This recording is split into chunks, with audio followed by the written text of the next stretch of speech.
வீடியோலாம் போட ஆரம்பிச்சிட்டோம். இனிமே 5:30க்குலாம் எழுந்தணும், 6:30க்குலாம் எழுந்தணும். என்னதான் பிளான் போட்டாலும் எழுந்துக்கிட்டு என்னமோ 8:30க்கு தான் மக்களே.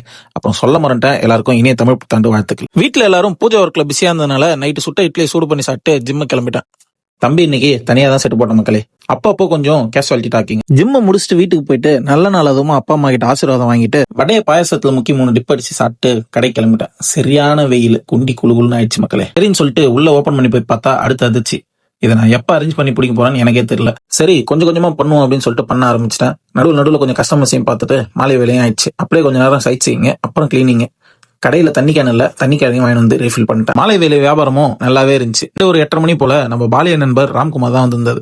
நாங்க 2 பேரும் சேர்ந்து அப்படியே கொஞ்ச நேரம் ஐபிஎல் பார்த்துட்டு இருந்தோம். ஃபர்ஸ்ட் ஹாஃப் முடிஞ்சது, அவனும் வீட்டுக்கு கிளம்பிட்டான். இதுக்கு மேல விட்டா சரி வராது, முடிஞ்ச அளவுக்கு இன்னைக்கு கிளீன் பண்ணி ஆகணும் அப்படின்னு சொல்லிட்டு நானும் போய் வேகமா எடுத்து வேலையெல்லாம் செய்ய ஆரம்பிச்சிட்டேன். அப்படியே கடையும் க்ளோஸ் பண்ணிட்டேன். என்கிட்ட வண்டி இல்லாதனால நம்மள இட்டுன்னு போறதுக்கு நம்ம அண்ணன் தான் வந்தாரு. இவர் யாரு புது அண்ணன் பாக்காதீங்க, இவர் தான் ஓஜி அண்ணன். ஒரு 15 வருஷம் பழக்க வழக்கம். நாங்களும் அப்படியே வீட்டுக்கு வந்துட்டோம். வர்ற வழியில ஒரு சிக்கன் ரைஸ் வாங்கணும். வாங்கிட்டு வந்த சிக்கன் ரைஸ்ல பிரிச்சு மாத்திரை போட்டுக்கிறாரு. என்னடா இதுன்னு சொல்லிட்டு பார்த்தாக்கா ஸ்ட்ரீட் டாகுக்கு போல அந்த சிக்கன் ரைஸ். இந்த ஸ்ட்ரீட் டாகுக்கு கொஞ்சம் ஸ்கின் ப்ராப்ளம் இருக்கிறதுனால மாத்திரை கலந்து 3 நாள் வச்சாக்கா அது சரியாகும் அப்படின்னு சொல்லிட்டு மாத்திரை வாங்கிட்டு வந்து வச்சிருக்காரு. நாங்களும் கொஞ்ச நேரம் பேசிட்டு அப்படியே ஆளுக்கு ஒரு பக்கமா வீட்டுக்கு கிளம்பிட்டோம்.